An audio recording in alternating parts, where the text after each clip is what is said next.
네, 반갑습니다. 네. 여러분들 이틀 전에 유동규라는 분이 차를 타고 가다가 이 고속도로에서 트럭과 부딪혀서 교통사고가 나서 죽을 뻔했다라는 그 뉴스 다들 들으셨죠? 예. 저는 그 뉴스를 보면서 아유 정말 큰일 날 뻔했다. 이분 절대로 죽으면 안 되는데. 예. 최근에 김용이라고 전 민주연구원 부원장으로 있던 사람이 재판을 받았어요. 왜냐하면은 불법으로 대선 자금을 받은 혐의인데 1심 판결이 나온 거예요. 징역 5년 나왔습니다. 그런데 이분이 기소된 지 무려 1년 2개월 만에 판결이 나온 겁니다. 엄청나게 재판이 이게 시간을 많이 끌은 거죠.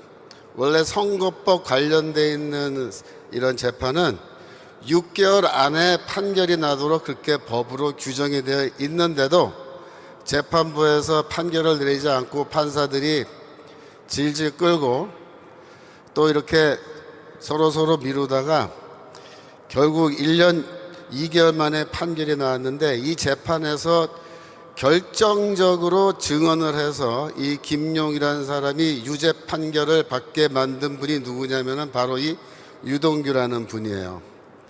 앞으로 지금 또 다른 재판들이 지금 줄줄이 서 있는데 이 재판에서 제일 중요한 핵심적인 증인이 누구냐면 바로 또 유동규 이분이란 말이에요. 그래서 이분이 만약에 정말로 그날 사고 나서 돌아가셨으면은 앞으로 정말 우리 이재명 민주당 대표 재판에 큰 차질이 있을 뻔했습니다. 네. 그래서 이번에 이 뉴스를 보면서 다들 깨달은 게 뭐냐면은 이재명이란 사람이 대체 누구길래 이 사람하고만 엮이면은 이렇게 사람들이 자꾸 죽어나가냐 이거예요. 예. 여러분들 아수라라는 영화 보셨어요? 예. 아수라라는 영화 보면은 지금 우리 대한민국 상황과 굉장히 비슷한 게 많이 나오는데 거기서도 이렇게 뭐 사람 죽이고 이런 게 나온다는 거예요. 지금까지 이재명과 관련된 분들이 몇 분 죽었나 제가 한번 보여드리겠습니다. 첫 번째 유한기라는 분이 돌아가셨어요. 물론 자살인데 이분은 어떤 분이냐면 성남 도시개발공사 개발사업 본부장 하던 분이에요. 그 대장동 사건 관련자인데 이재명 일당이 거기서 크게 해먹을 때 실무를 맡아서 일을 하던 사람입니다. 근데 이분이 죽었다면 물론 자살이죠. 두 번째로 김문기라는 분이 또 자살을 했다는 거예요. 이분도 성남 도시개발공사 개발 1처장인데 이분은 초과 이익 환수 조항이라는 게 있어요. 뭐냐면은 성남시 도시개발공사에서 이렇게 아파트 짓고 그 개발을 하는데 수익이 나면은 원래 성남시가 다 가져갈 수도 있는데 많이 가져갈 수 있는데 일부러 성남시는 그거를 가져가지 않게끔 초과 이익 환수 조항을 삭제해 놓은 거예요. 근데 이거 누가 삭제하라고 지시했느냐 이제 그게 문제인데 경기도 도지사가 한 거 아니냐 지금 다들 그렇게 추측을 하고 있는데 이분이 그걸 알고 있는 거예요. 당사자이기 때문에. 근데 이분이 죽으셨어요. 예. 근데 이재명이 나는 이 사람 절대 모른다고 막 잡아댔는데 나중에 보니까 뉴질랜드랑 호주에 같이 출장 가서 찍은 사진들이 막 줄줄이 나왔죠. 굉장히 가까운 사이란 거죠. 그래서 유한기란 분하고 김문기 두 분이 성남시 도시개발공사 그 당시에 개발 책임 담당자인데 이 사람들이 제일 많이 그 비리에 대해서 알고 있는 분들인데 다 죽었어요. 물론 자살로 이렇게 지금 판명이 났습니다만. 세 번째로 이병철이라는 분이 이분은 모텔에서 변사체로 발견됐는데 시민단체 대표입니다. 지난 대선 당시에 그 이재명 변호사비 대납 의혹이라는 게 있었는데 그때 녹취록이 결정적인 증거인데 그거를 제보한 사람이에요. 근데 이분은 죽기 전에 주변 사람들한테 수차례 뭐라고 얘기했냐면 나는 절대로 자살하지 않을 거다라고 말한 사람이에요. 죽기 전에 몇 차례나 그렇게 얘기했대요. 근데 이분이 모텔에서 변사체로 발견됐는데 경찰은 자살로 이렇게 처리했단 말이죠. 또 김모 씨라는 분이 있는데 이분은 그 부인 김혜경, 이재명의 부인 김혜경 측근의 뭐 배모라는 사람의 지인인데, 이 김혜경이가 법인카드 유용했잖아요. 그걸로 뭐 수시도 사 먹고 별의별 거 다 먹고 그랬는데, 그때 자신의 카드를 빌려준 그런 일을 했는데 참고인으로 조사를 받았는데 이 사람도 집에서 죽은 채로 발견됐어요. 물론 경찰은 뭐 자살인 것 같다, 침입 흔적이 없다 그래갖고 자살로 처리했단 말이에요. 계속 사람들이 죽어나가는 거예요. 그 다음에 전영수라는 분이 있는데 이재명 경기지사 시절에 비서실장하던 사람인데, 이 사람은 성남 FC 돈 갖다 준 거 그거 의혹 이로 인해서 지금 조사받는 사람이었는데 이 사람도 집에서 혼자 자살했다. 여러분, 또 유동규라는 분이 원래 지난번에 한번 자살 시도했다가 실패하신 거 알아요? 또 성남 대장동 사건 때 김만배라는 사람도 자살하려고 그랬다가 실패했죠. 그죠? 이게 전부 다 사람들이 죽어가고 자살하려고 그러고 막 난리가 나는 거예요. 이게 불과 2년 사이에 이러는 거예요. 2년 사이에. 2년 사이에 이재명이 주변에 있는 사람이 지금 몇 명째 죽어가는 겁니까? 5명 죽었고 2명은 자살 시도했고 이번에 또 1명은 교통사고로 죽을 뻔했단 말이에요. 그래서 지금 어떤 말들이 나오냐면 더 불면 죽인당이라는 말이 나와요. 더 불면 죽인당. 보이시죠? 예? 더 불면 죽인다는 거예요. 예. 그 다음 거 보여주세요. 예. 뭐라고 나왔습니까? 증언한 자 죽으리라. 예. 데스장동. 대장동이 아니고 데스장동. 예? 그 다음에 또 보세요. 예. 데스노트. 그죠? 그래가지고 지금 이재명 주변에서 사람들이 자꾸 이렇게 죽으니까 그 다음 거 보여주세요. 진중권이 아죠. 진중권이가 뭐라 그랬냐면 지난번에 무섭다 해요. 무섭다. 대체 무슨 일이 벌어지고 있는 건지 이거 너무한 거 아니냐. 대선이 범죄 스릴러에서 이제 호러물로 되어가고 있다. 근데 이재명이 뭐라 그랬냐면요.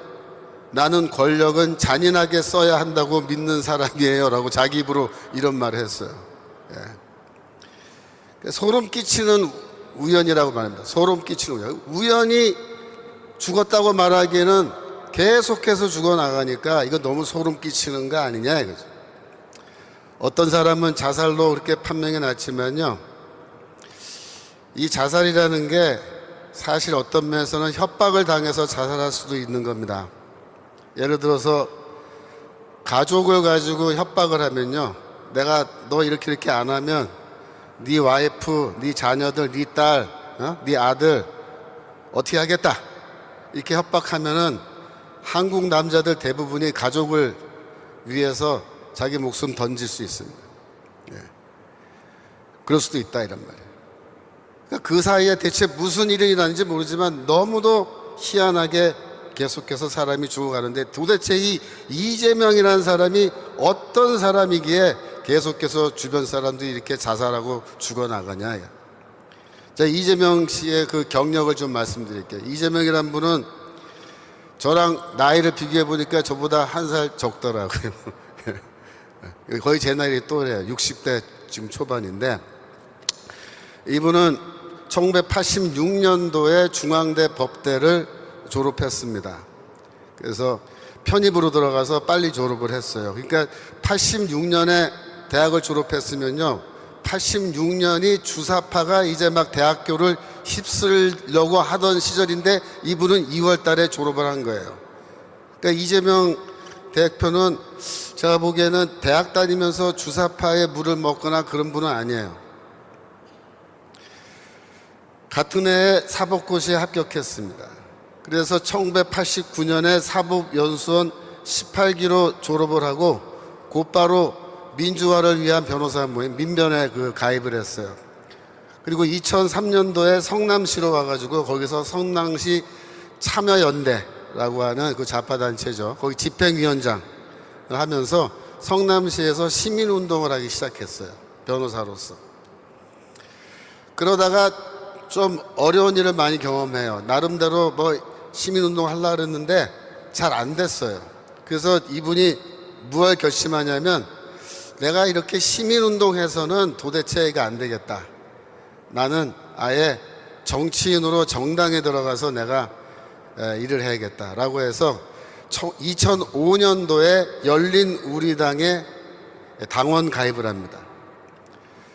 그랬는데 당원 가입을 여름에 했는데 이분이 가을에 북한 평양을 다녀와요. 북한 다녀온 사진 좀 보여주세요. 이거 평양에 있는 비행장, 그죠? 평양 순환 비행장 내려서 찍은 사진. 근데 이때가 40대란 말이에요. 40대. 40대에 이미 그때 북한을 다녀왔는데 그 다음 사진 보여주세요. 또 만경대 가서 사진 찍으시고, 또 이것도 만경대 들어가는 그쪽 입구인가 봐요. 저는 안 가봐서 모르겠습니다만은. 넘겨서 또 뒤에 강, 대동강이겠죠, 그죠? 색깔이 누런 거 보니까 가을이란 말이야. 본인의 그 블로그, 네이버 블로그에 본인이 직접 올려둔 사진이에요. 그래서 내가 작년에 2006년도에 올린 건데, 작년에 평양 갔을 때 찍은 사진이다 그러면서 이렇게 사진을 올려놨어요. 또 넘겨보세요. 안내원이랑 같이 찍었겠죠. 넘겨서. 이거 초가집으로 된 거 보니까는 뭐 김일성 생가라든가 그런 것 같아요. 넘겨서. 거기 체육대회 하는 거 가서 보고, 또 이거 뭐 호텔에서 찍은 것 같은데, 추리닝 입고, 또 이렇게 북한 다녀온 사진까지 버젓이 올려놨는데, 이게 무슨 뜻이냐면 2005년도에 열린 우리당에 당원 가입을 했을 때, 그때 이미 이 사람을 북한으로 보내서 평양에 갔다 오게 했는데, 여러분, 정치인이 평양에 간다라는 것은 굉장히 의미심장한 겁니다. 그것도 어떤 행사가 있어서 간 것도 아니고 개인 자격으로 간 거예요. 개인 자격으로. 그래서 그때 이미 이 이재명이란 분은 제가 보기에는 북한의 대남공작을 하는 부서에서 이 사람 다 만나서 다 확인하고 얘기도 해보고 다 성향도 파악해보고, 그래서 앞으로 우리가 장기적으로 관리해야 될 남한의 정치인이다 라고 이렇게 분류가 돼서 그동안 관리를 받아왔을 것으로 저는 그렇게 추측을 합니다.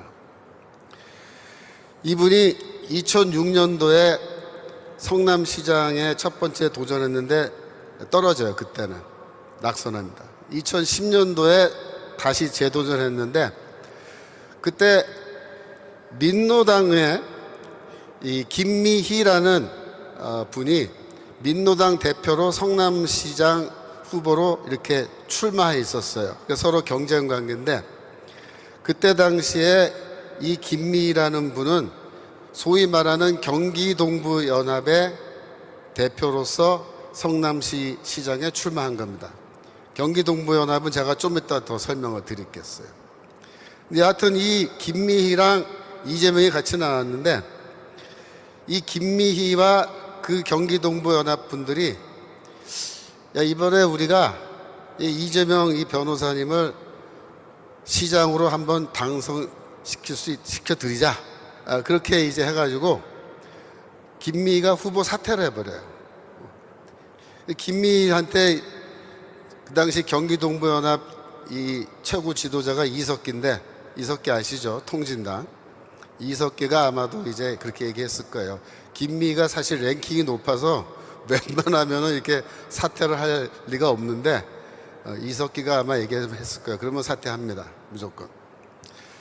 그래서 이 김미희가 사퇴하고 경기동부연합은 뭘 했냐면 이재명을 성남시 시장에 당선시키기 위해서 선거운동을 해준 거예요. 근데 이 경기동부연합은 성남시를 중심으로 해서 그 일대에 조직활동을 오랫동안 한 사람들이기 때문에 이 사람들이 조직을 갖고 있단 말이에요. 그 조직을 동원해서 이걸 다 해주는 거예요. 그때 당시에 이석기는 이미 선거를 전담하는 회사를 갖고 있었어요. 그래서 선거할 때 왜 이거 뭐 인쇄물도 찍고 플랜카드도 걸고 이렇게 사람들 모아서 유세도 하게 해주고 뭐 선거 노래도 막 틀면서 차 돌아다니게 해주고 그런 거 있잖아요. 그거 다 해주는 회사가 있어요. 이거 경기동부연합에 그런 회사도 갖고 있었거든요. 그러니까 이거 다 해주는 거예요. 그래가지고 이재명이가 2010년도에 성남시 시장에 당선이 됩니다.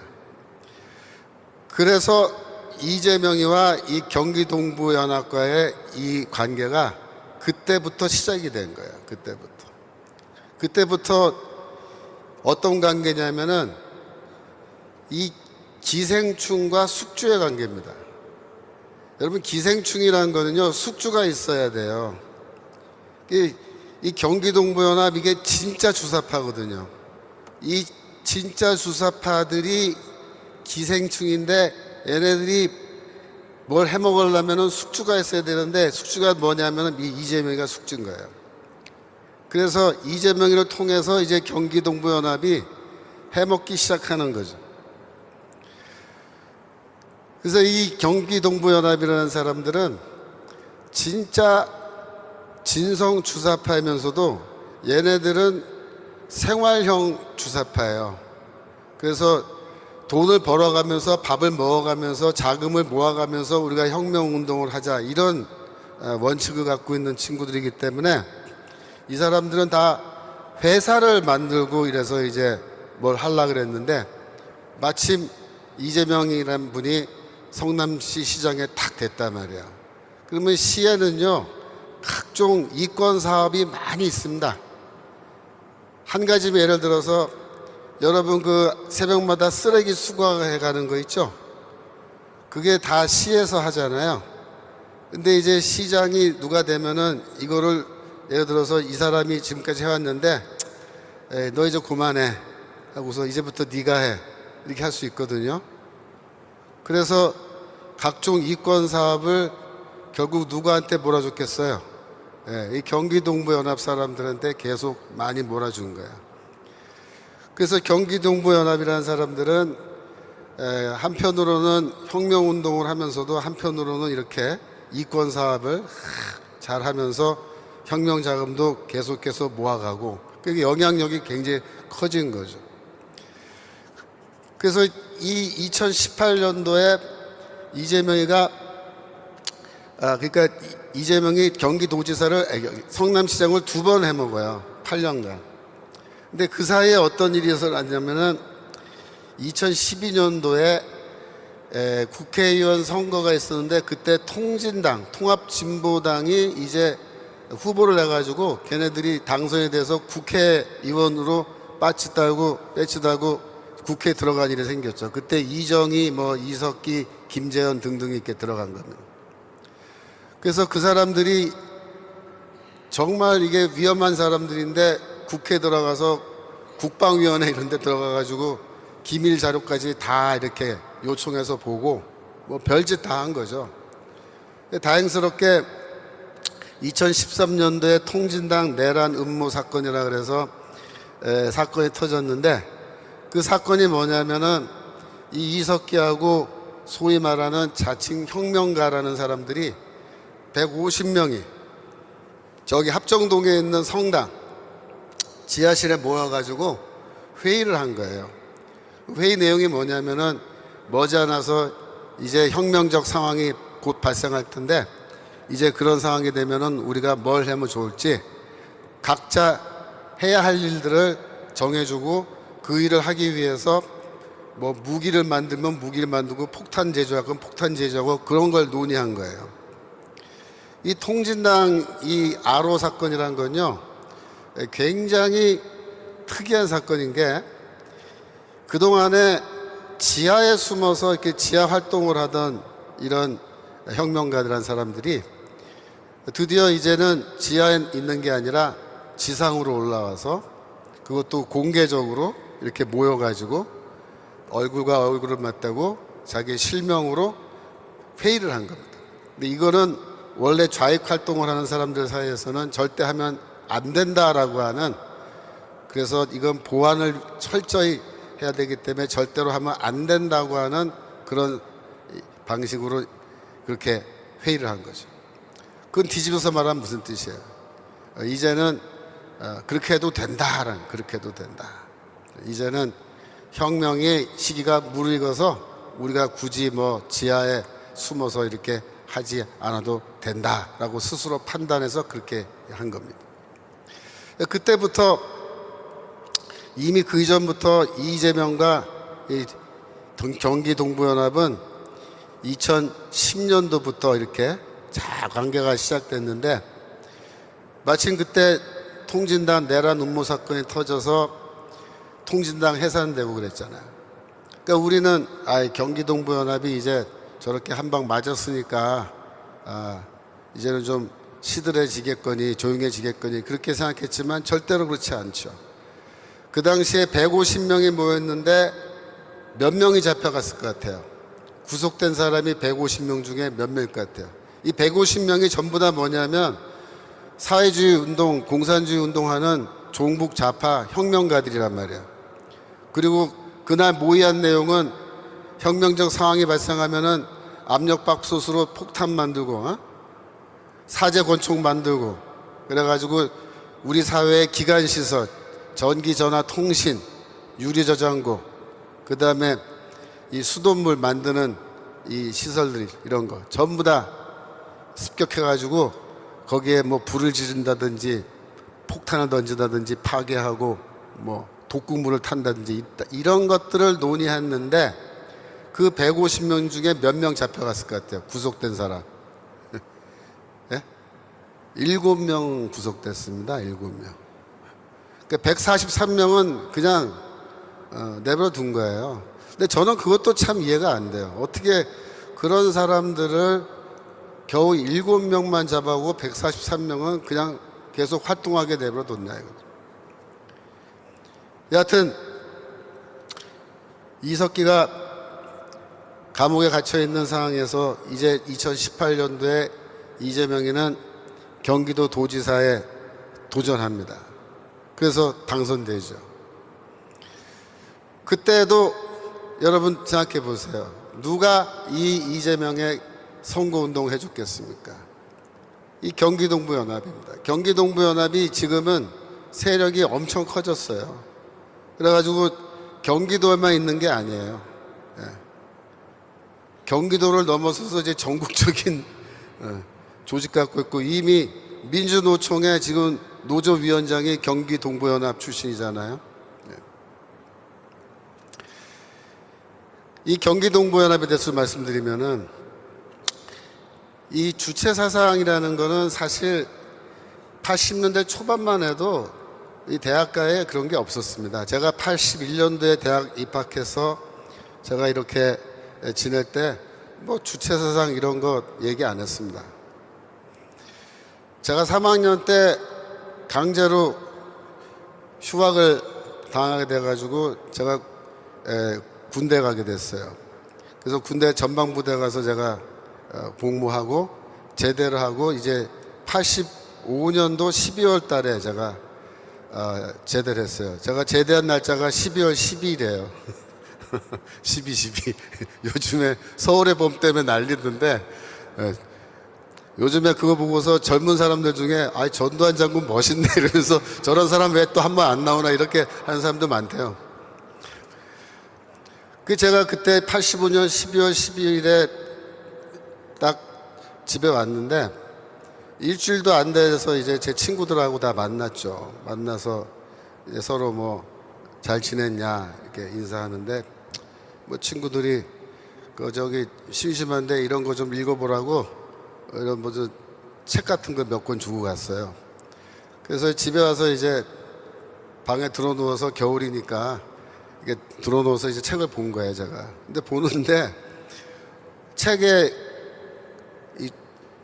아니 손바닥만한 책보다 좀 더 큰 책이에요. 근데 책 껍데기는 그 빨간색으로 이렇게 돼 있어요. 빨간색 종이로. 안에는 이렇게 물론 복사를 해서 만든 건데 인쇄된 질이 굉장히 좀 조잡해요. 그래갖고 이제 좀 이게 뭔가 하고 읽는데 뭐라고 돼 있냐면은 우리의 적은 미제국주의다 이렇게 하고 시작하는 거예요.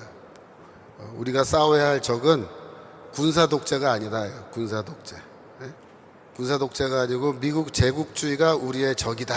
그러면서 이 남조선 해방을 위해서는 미국과 우리가 싸워야 된다. 제국주의와 싸워야 된다. 그래서 반미 이 미국에 대한 적개심을 막 불러일으키는 그런 내용으로 되어 있습니다. 근데 거기 나오는 단어들이 이렇게 읽어보니까 남한에서 잘 안 쓰는 단어들이 막 나와요. 그런 표현들 있잖아요. 남북한의 언어가 지금 많이 다르거든요. 읽어보면 안단 말이에요.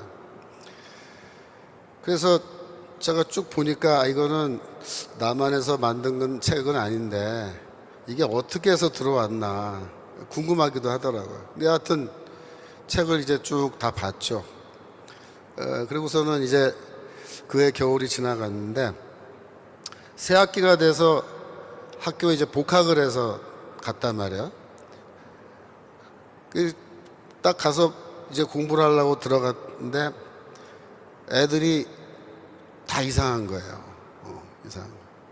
그래서 아침에 이렇게 만나면은 아침 인사가 뭐냐면은 너 어제 그 대남방송 들었냐? 그게 아침 인사예요. 만나면. 그럼 뭐라 하냐면 아이 나는 피곤해서 어제 뭐 이래가지고 못 들었다 이렇게 말하면 너 들었냐? 그러면 난 들었다 그러면 물어보는 거야. 뭐라 그러더냐 어제는 밤에. 그러면 자기가 들은 걸 쫙 설명을 해줘. 그게 아침 인사. 그 아침에 그 얘기부터 하고 시작한 거야. 일과를. 운동권 학생들은. 그 대남방송을 이제 전부 다 거의 뭐 의무사항처럼 막 듣고 그 다음에 슬슬 그때부터 주체사상이란 말이 나오기 시작한 거예요. 86년도입니다. 86년도. 그래서 그 해에 주체사상이라는 것이 아주 광범위하게 대학가에 유포가 되고 주체사상을 받아들이는 쪽과 받아들이지 않는 쪽이 있었는데 서로 싸우기 시작했어요. 왜냐하면 조직의 주도권을 놓고 싸우는 거예요.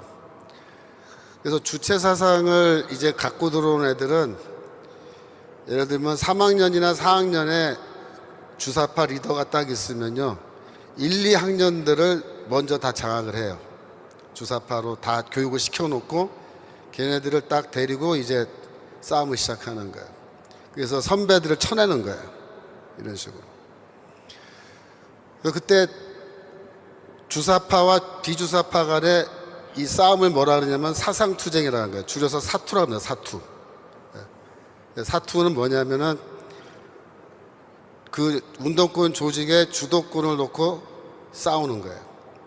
물론 치고받고 싸우는 게 아니고 말로 싸우는 거예요. 말로 싸우는데 이 사투를 하는데 원래 주체사상이라는 게요. 정통 막스 레닌주의 이론과 비교하면은 이게 수준이 좀 떨어져요. 그래서 이 말로 붙으면 이론으로 붙으면은 주체사상이 이기기 힘들어요. 그거 뭐 얼마 못 가서 다 제압된단 말이에요. 그런데 묘하게도 마지막 순간에 이게 뒤집어져요. 마지막 순간에 왜 뒤집어지냐면 이 주사파들이 뭐라 하냐면은 남조선 해방을 위한 혁명의 전술, 전략 전술에 대해서 얘기해봐라 이렇게 하고 시작을 해요. 너희는 어떻게 해서 혁명을 성공시킬 거냐. 그러니까 우리는 막스레닌주의 뭐 이런 거 하는 사람들은 다 똑같아요. 방법이 무장투쟁이에요. 무장봉기. 전국의 동시다발적인 무장봉기를 일으키는 거다. 어떻게? 노동자들 중심으로 해서 이렇게 합니다. 그래서 광주사태 때처럼 노동자들이 봉기를 해서 무기고로 털고 이래가지고 무기를 탈취해서 무장 폭동을 일으키는데 전국적으로 이게 일어나면은 이거는 정부에서 어떻게 해보지 못하고 정부가 무너질 수 있다 이거죠. 우리가 그렇게 얘기를 합니다. 그러면 주사파들이 뭐라고 하냐면 그거는 비현실적인 전술이다 이렇게 비판해요. 왜 그러냐? 광주사태 때 봐라 이거. 그때 무장 봉기했지만 정규군이 진압하기 위해서 포위하고 이렇게 쳐들어오는데 그거 절대 못 막는다. 싸워서 못 이긴다 이거야. 다 실패했다 이거예요. 광주 사태를 여러 가지 측면에서 이 운동권에서 연구를 했습니다. 그래서 그 당시에 뭐 광주 사태 백소돈 만들고 다 그랬어요. 그랬는데 이 리더급에서는 그런 차원에서 생각하는 거예요. 무장폭동을 해서 이게 과연 성공되겠느냐 해봤는데 안 됐더라라는 부정적인 결과로 그렇게 평가를 한 겁니다. 사실 그렇거든요. 근데 주사파애들은 그걸 지적하면서 이거는 비현실적이다. 그럼 너는 무슨 뭐 현실적인 대안이 있느냐? 우리 있다. 뭐냐? 북조선에 있는 무력을 동원하면 된다. 이렇게. 북조선에 인민해방군이 있는데 우리가 그 무력을 동원해야 된다. 그러면 그렇게 하지 않고서는 도저히 이 미제국주의와 또 이 독재 파쇼들의 이 정규군과 싸워서 우리가 이길 수 없다. 그래서 이제 그 토론을 하는데요. 그 토론을 붙어보면요. 마지막에는 결국 주사파가 다 승리하게끔 되어 있습니다. 그래서 여러분들이 왜 운동권이 다 주사파가 됐느냐? 왜 주사파가 주도권을 그 당시에 잡게 됐느냐? 거기에 대해서 의문을 갖고 계실 거예요. 근데 제가 그동안에 이 좌파들이 쓴 글을 보면서 얘네들은 뭐라고 얘기하나 그렇게 봤더니 좌파 애들 중에도요, 그 당시에 그 사상투쟁을 직접 하지 않은 후배들은요, 그걸 몰라요. 주사파가 어떻게 권력을 잡게 됐는지, 주도권 잡게 됐는지. 얘네들은 무슨 주사파의 이론이 더 뛰어나서 그렇게 됐다라고 착각들 하고 있고, 주사파가 뭐 민중해방, 뭐 민족해방, 민족을 강조했기 때문에 이게 우리가 이겼다, 주도권을 잡았다, 그렇게 오해들 하고 있어요. 또 주사파는 무슨 품성론이라 그래요. 그러니까 이 품성론이라는 게 김영환이가 만들어낸 건데, 이 혁명가들은 좋은 품성을 가져야 된다 이렇게 얘기합니다. 그래서 이 품성론이 너무나 좋았기 때문에 주사파가 주도권을 잡았다 이렇게들 착각들 하고 있어요. 그런 이유로 주사파가 주도권을 잡은 게 절대로 아닙니다. 제가 정확하게 알려드릴게요. 주사파가 비주사파를 꺾고 학생운동, 노동운동, 사회운동의 주도권을 잡게 될 때는 딱 하나입니다. 이유는 남조선 해방의 전략 전술에서 비주사파가 다 깨져나간 거예요. 그래서 주사파는 처음 시작할 때부터 종북 세력으로 시작한 겁니다. 어느 정도 종북이냐면은 인민해방군을 남한에 불러들여서 우리가 혁명을 해야지만이 승리할 수 있다라고 그렇게 생각하는 사람들이 이 주사파인 거야.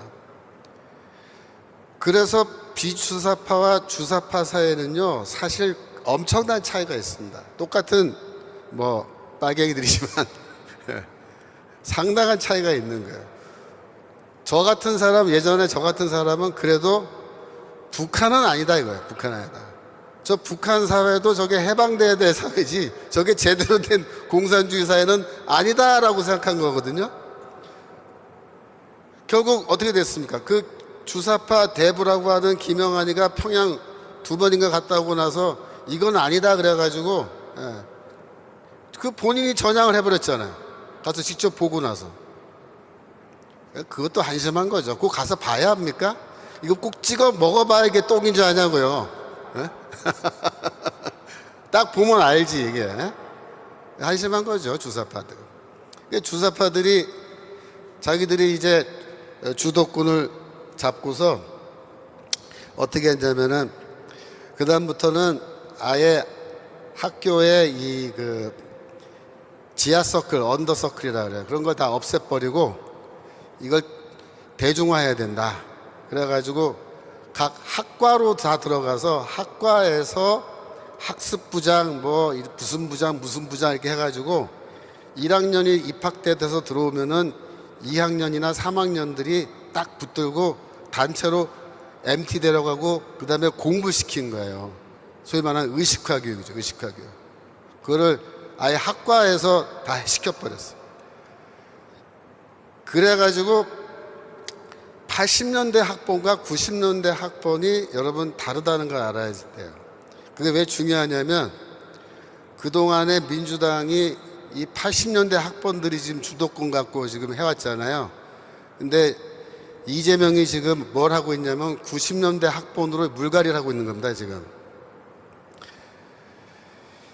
그래서 90년대에 대학 들어와서 90학번, 뭐 91, 92, 93, 94, 95, 96 이렇게 나가는 학번들이 어떻게 보면은 굉장히 편협한 그런 주사파들의 이 교육을 받은 거예요. 저희는 뭐 비주사파들, 저 같은 사람은 뭐 소위 말하는 정통 막스 레닌주의라 그러는데 우리는 그래도 공부를 좀 제대로 한다고 했거든요. 이 좌파들도 공부할 게 많아요.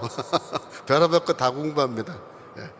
뭐 심지어 문화, 영화, 저는 영화까지 공부했어요. 문화론, 문화투쟁 이런 거.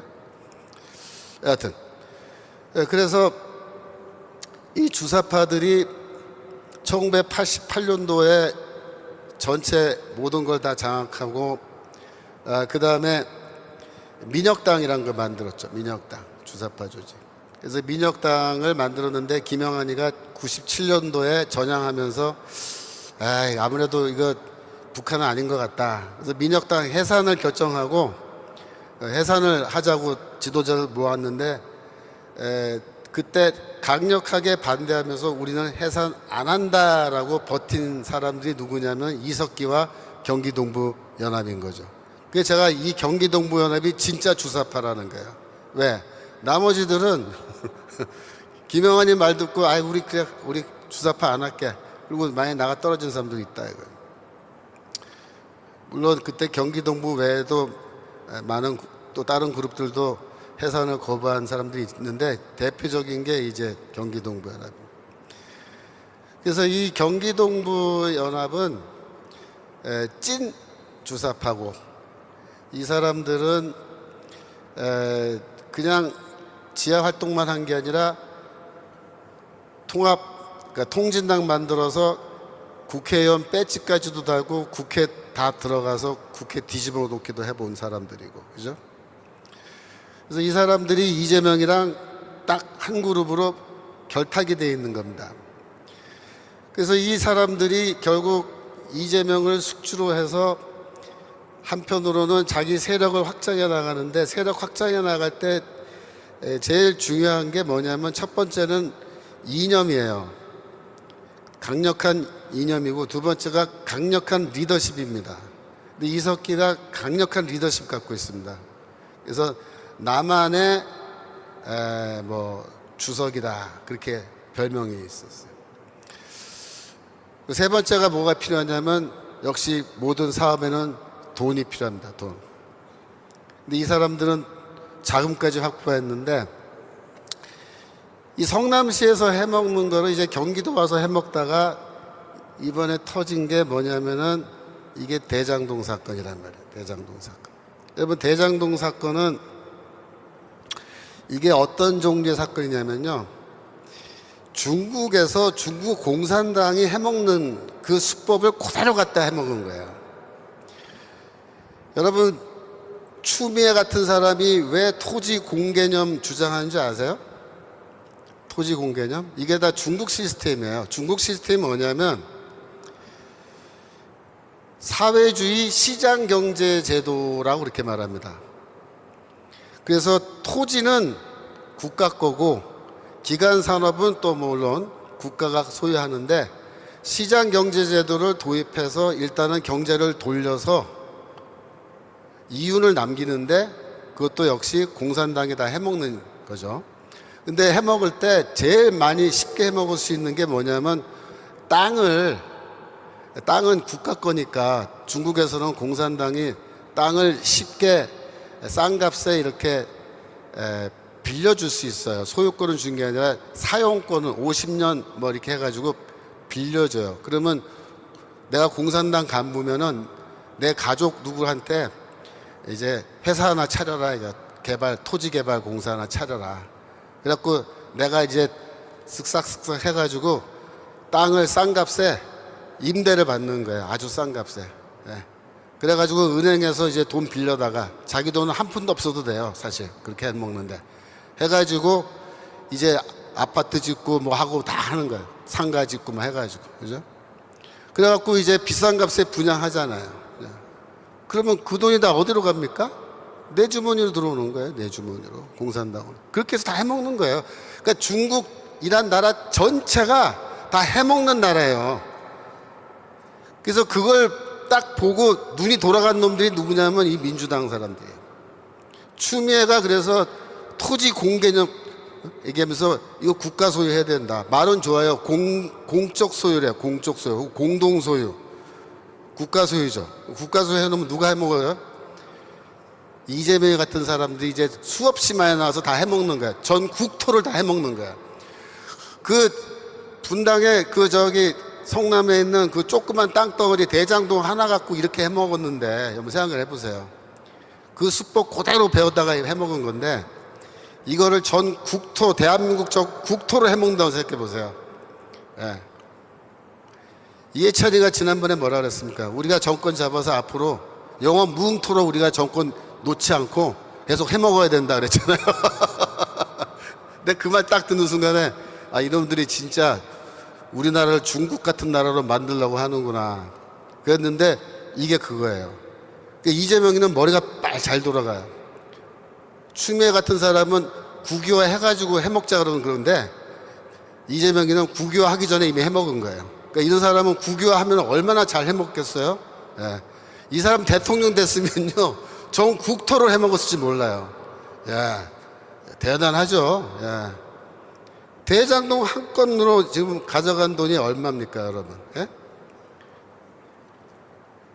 이 대장동 하천대유 뭐 천화동인 이런 거 예. 지난번에 했던 퀴즈 한 번 더 해볼까요 여러분? 예? 예.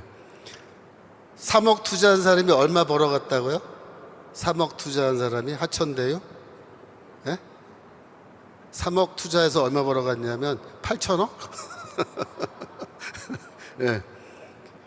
천화동인 3호 872만 원 투자했습니다. 1,000만 원도 안 돼요. 1,000만 원이라 치고 그러면 1,000만 원 투자해서 얼마 벌어갔을까요? 101억입니다. 101억. 이렇게 해먹는 거예요. 그러니까 중국의 공산당 간부들이 해먹는 거는요 여러분들 상상할 수 없게 해먹는 거예요.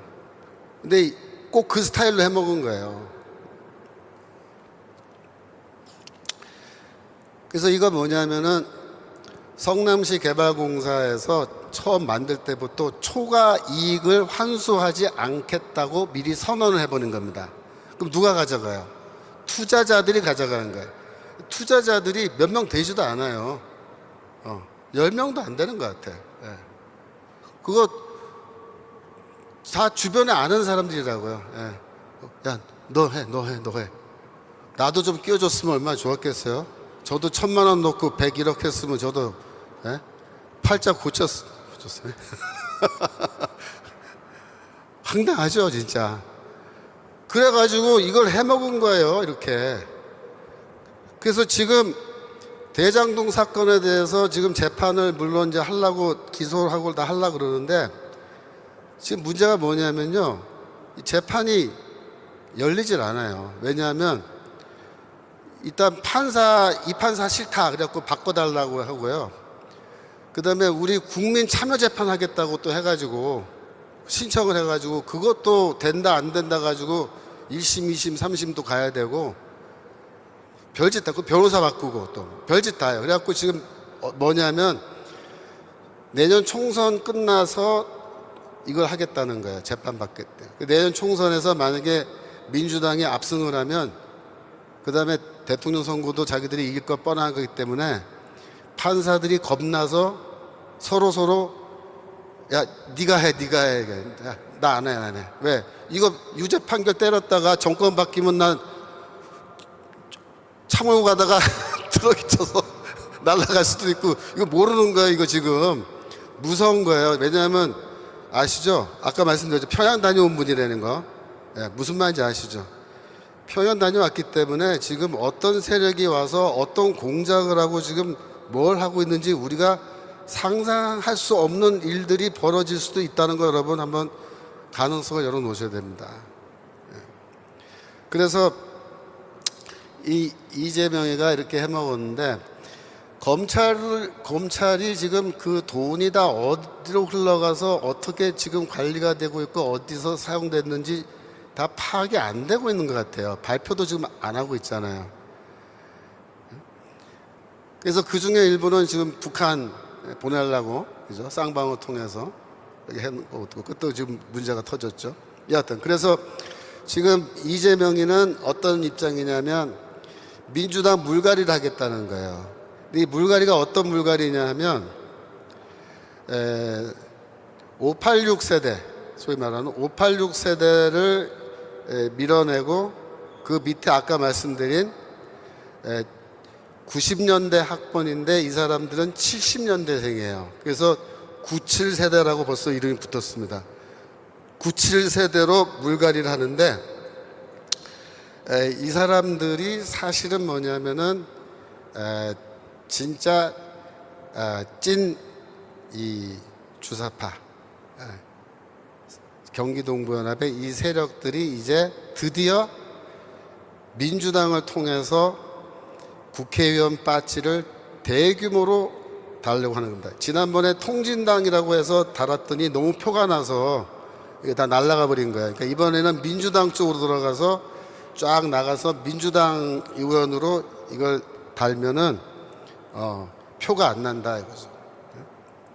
그래서 지금 민주당은 대규모 물갈이를 하는 중이고 내년에 4월 달에 만약에 민주당 후보들이 대거 당선되면은 그건 뭐냐면은 민주당이 껍데기는 민주당이지만은 알맹이는 통진당이 된다 이거죠. 그래서 지금 이 신문에 보니까 조선일보에 김대중이라고 논설위원이 있습니다. 김대중 칼럼에 뭐라고 나왔냐면은 4월 총선 대차 대조표라는 제목의 글을 썼는데 제가 한 문단만 여기다 인용을 해서 갖고 왔어요. 이렇게 말했습니다. 그런데 이번 선거에는 윤석열과 이재명의 운명만 걸려 있는 것이 아니다. 국민의힘과 민주당의 미래가 걸려 있는 것만도 아니다. 국회의원 개개인의 이해관계는 말할 것도 없이 의미가 없다. 관건은 대한민국의 진로다. 한국의 체제관, 가치관, 세계관의 대립이다. 어떤 체제, 어떤 가치, 어떤 세계관을 가진 사람과 집단이 다수를 차지하느냐에 따라 한국의 미래의 지평과 지형이 결정되기 때문이다. 이렇게 말했습니다. 그러니까 이 김대중 선생은 조금 감을 잡고 있는 거예요. 내년 선거가 굉장히 이게 대한민국의 운명을 결정하는 거고 내년 선거에서 이기느냐 지느냐가 이제 갈림길로 간다. 중국 같은 나라로 가는 건지 아니면 대한민국이 제대로 올바른 길로 갈 건지 이제 갈라진다. 그 다음에 동아일보의 김순덕이라는 이 논설위원이 있어요. 이제 김순덕이라는 분은 좀 사실 왔다 갔다 하는 여자예요. 이 여자분이 뭐 우파라고 보기 힘든 그런 분인데 이런 분조차도 뭐라고 쓰는지 한번 봅시다. 제7공화국 노리는 이재명 한 총련의 더 무서운 혁신. 이게 제목이에요. 논설 제목이에요. 이재명이 성남시장 시절 한 총련이나 경기동부 운동권과 연을 맺어온 것은 널리 알려진 사실이다. 현역 의원들을 제치고 자객 공천에 나서겠다는 혁신회의 사람들 중에는 그러니까 이제 민주당 안에 혁신회의라는 거를 민주당 밖에 혁신회의라는 걸 만들었는데 거기에 지금 한 총련 출신 사람들이 다 들어가 있다는 거예요. 그 혁신회의 사람들 중에는 종북, 폭력, 점거, 반인권적 과거에서 자유롭지 않은 점도 없지 않다. 한 총련이여 반미 자주 함성으로 가자 한 총련이여 통일조국으로 진군가를 불렀던 한 총련 출신들이 이재명과 어떤 제7공화국을 만들려는지 무섭고도 두렵다. 이래서 이런 분이 중도 좌파 정도 되는 분이거든요. 김순덕 씨가. 근데 이분이 뭐라 하냐면 무섭고도 두렵대요. 제7공화국이란 말까지 나왔습니다. 무슨 말이에요? 헌법을 바꿀 거다. 헌법을 바꿀 거다. 그래서 혹시 지금 제 이야기를 듣고 있는, 혹시 유튜브로라도 들으시는 분들 중에 지난번 투표할 때 민주당 찍었던 분들, 지난번에도 민주당 찍었으니까 나도 이번에 또 민주당 찍어야지, 그렇게 아무 생각 없이 찍으시면요, 여러분 자신과 여러분 자녀들의 미래, 또 우리 대한민국의 미래가 완전히 끝장이 나버리는 수가 있습니다. 그래서 절대로 이번 선거는 여러분들이 신중하게 잘 생각해 보시고 해야 되는 거예요. 지금 대한민국이 어느 방향으로 갈지 지금 이 중대한 기로에 서 있습니다. 그래서 지금 같은 시기에 더욱더 우리가 깨어서 기도해야 되고, 또 깨어서 우리가 운동을 해야 됩니다. 내년 총선에서 우리가 정구왕 목사님 말씀하신 것처럼 최소 200석 이상 달성해야지만이 대한민국의 차후 4년, 그죠? 이 더 안전해지는 거예요, 4년이. 그러니까 우리가 지금 이런 상황에 처해 있다는 것을 여러분이 깊이 인식하시고, 우리 자유마을 조직하는 거라든지, 또 우리가 전도하는 거라든지, 이런 거에 더욱더 많은 열의를 가지고 대해줄 줄로 믿습니다. 제가 기도하고 마치겠습니다. 기도합시다. 하나님 아버지, 대한민국의 미래가 내년 4월 총선에 달려 있습니다. 저희를 불쌍히 여기시고 대한민국의 국민들 하나님께서 흔들어 깨워주시고, 저들이 무엇이 진실이며 무엇이 거짓인지를 분별할 수 있도록 저들의 눈을 열어주시고 저들의 귀를 열어주시옵소서. 장님과 기머거리처럼 되어서 지금까지 이렇게 끌려왔습니다. 하나님의 심판 아래 저희를 두지 마시고 하나님의 구원의 길로 대한민국을 인도하여 주시고, 한국교회를 구원의 길로 인도하여 주시고, 선교와 전도와 영광의 길로 주여 인도하여 주옵소서. 감사드리며 예수 그리스도 이름으로 기도합나이다. 아멘. 감사합니다.